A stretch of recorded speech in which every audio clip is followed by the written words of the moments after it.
Tapi begini deh, saya akan mulai dari, karena kita bicara transformasi dari demokrasi ekonomi politik ke demokrasi ekonomi.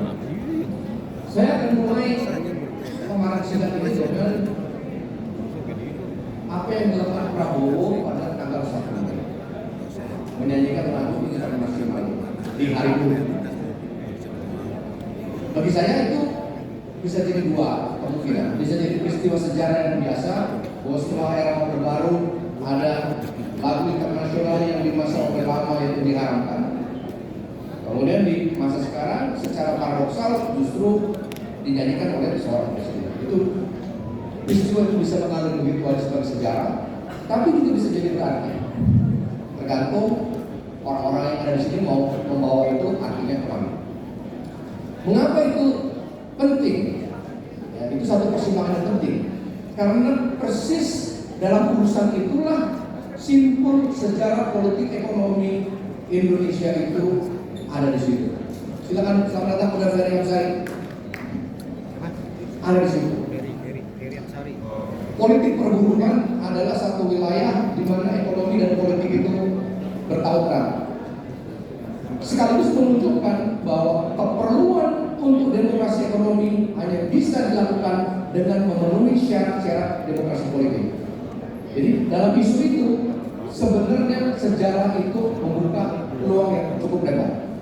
Tetapi seperti kebanyakan yang juga terjadi dalam banyak ide dan kebijakan, ini bisa berlalu sebagai sekedar fakta dalam kronologi dan tidak menghasilkan apa-apa. Nah, kalau hari ini kita ngomong tentang demokrasi ekonomi, nggak ada yang lain, teman-teman sekalian. Barangkali saya mendengar sedikit ortodoks, tetapi kita harus mulai dari politik ekonomi pekerja. Nah, misalkan kita semua ada di situ, itu yang nomor satu. Yang kedua, ini saya kembali ke tahun 89, tahun 89 Sumitro menulis. Menurut Sumitro, di Indonesia itu ada 4 jenis ketimpangan. Ya kan, ini sebenarnya mengingatkan. Ketimpangan yang pertama itu kalau masalah menurut ketimpangan ini acak ya, ketimpangan antara desa dan kota. Ketimpangan yang kedua, ketimpangan di dalam struktur masyarakat Indonesia, ada yang kaya, ada yang miskin. Ketimpangan yang ketiga, ketimpangan dalam struktur internasional kita, dan ketimpangan yang keempat, ketimpangan dalam soal budaya. Ada orang yang punya budaya lain, ada yang enggak, ada yang bisa baca, ada yang enggak. Itu 4 ketimpangan yang dirumuskan oleh Sumitro. Sumitro merumuskan itu masih di dalam nafas orang seorang intelek yang berpikir dari era pasca kolonial yang memikirkan negaranya baru lepas dari kolonialisme.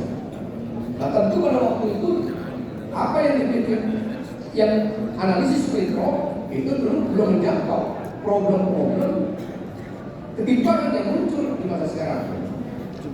Nah, misalnya kalau orang perempuan di sini pasti akan mengatakan masih ada persoalan ras, ada persoalan gender, di luar ketimpangan kelas, di luar ketimpangan wilayah desa kota atau kewilayahan itu. Dan yang paling penting adalah saya kira ini peristiwa atau fenomena 10 tahun. Sumitro belum membayangkan bahwa Indonesia akan mengalami satu periode oligarki yang sedemikian parah. Di masa Soeharto, kelas-kelas penguasa dia menguasai negara dalam modus agenda setting. Artinya orang kaya mengeluarkan kebijakan dari belakang.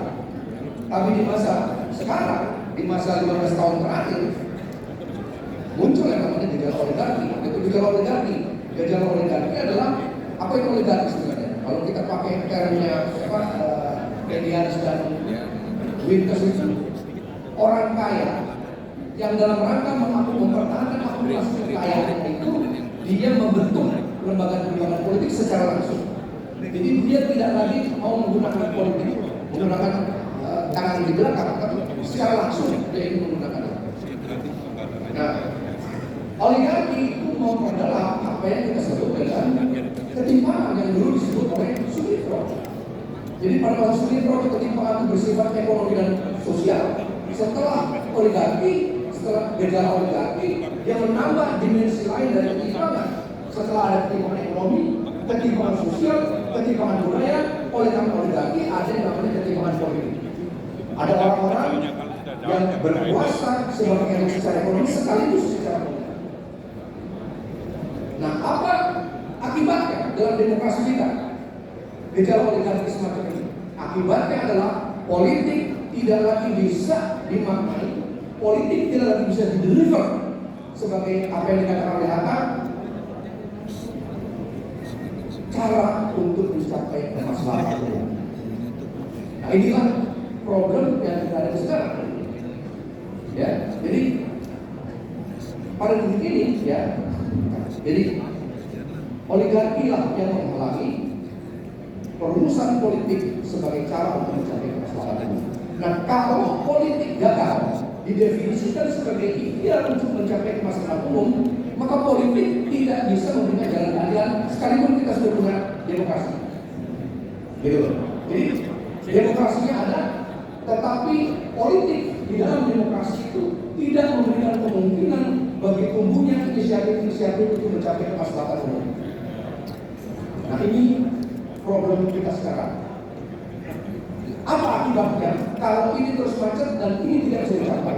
Salah satu akibat terburuknya adalah demokrasi akan kehilangan legitimasinya. Jadi orang akan mengalami kelelahan di dalam demokrasi. Demokrasi akan kehilangan legitimasi.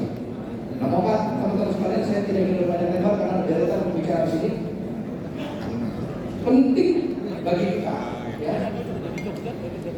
Dalam konteks demokrasi ekonomi itu, maka dua hal yang harus kita lakukan. Yang pertama adalah demokrasi dalam arti mencari basis baru bagi kesetaraan dalam politik.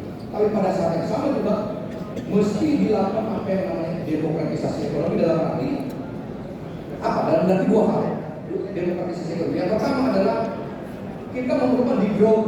Barangkali orang-orang kaya akan suka istilah di-grow. Tapi saya ingin mengklarifikasi. Di-grow ini istilah yang ditemukan oleh para environmentalis. Artinya di-grow, menunda pertumbuhan. Itu arti harfiahnya. Tapi dalam kerangka kita, di-grow harus kita artikan sebagai democratization of growth. Democratization of growth itu artinya apa? Satu, kita mesti menunda elit nasional kaya untuk lebih kaya lagi. Dengan cara apa? Dengan cara mengatur konsumsi dan mengatur produksi yang bisa merusak alam dan merusak keadilan. Itu menurut saya apa? Di-grow. Ya.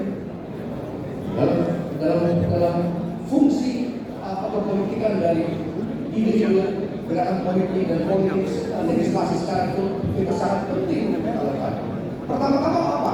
Pertama-tama itu perlu agar bukan hanya keadilan ekonomi dan keadilan politik, tetapi diperlukan untuk sustainability dari kita.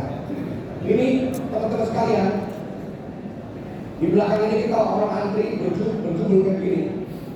Kita ngomong tentang politik, ngomong tentang ekonomi, tapi seluruh basis eksistensi pembicaraan kita ini dari gunanya. Kalau seluruh fondasi natural dari bumi, dari alam ini hancur, ini nggak ada gunanya. Dan kehancuran itu konkret sekarang. Jadi kalau ekonomi politik Indonesia tidak mulai membicarakan kelangsungan alam, tidak mulai membicarakan perusahaan ekonomis, maka pembicaraan tentang politik, demokrasi, ekonomi ini hilang. Maka pada kesempatan yang bagus ini, banyak para tokoh, banyak politisi, banyak para pengambil kebijakan, teman-teman yang ada di situ. Saya hanya ingin menyampaikan satu baru buat Indonesia yang agenda emansipasi sudah selesai, Pak. Udah salah dia. Soal itu nanti kita bisa berdebatkan. Kenapa? Agenda emansipasi itu dia merupakan alam. Emansipasi itu bukan manusia. Lupa gitu, bahwa alam itu juga perlu diemansipasi. Supaya apa? Supaya seluruh pembangunan sosial itu. Nah, ke depan teman-teman sekalian, menurut saya, kawan saya adalah dalam rangka demokrasi ekonomi ini, kita mesti mulai menemukan kesamaan dalam aktor, bukan aktor politik historical event itu cuma manusia Itu yang bilang Andi Mulyadi. semoga ini bisa berguna. Terima kasih. Terima kasih. Banyak hal yang disampaikan oleh Pak Robert Kusmober. Selanjutnya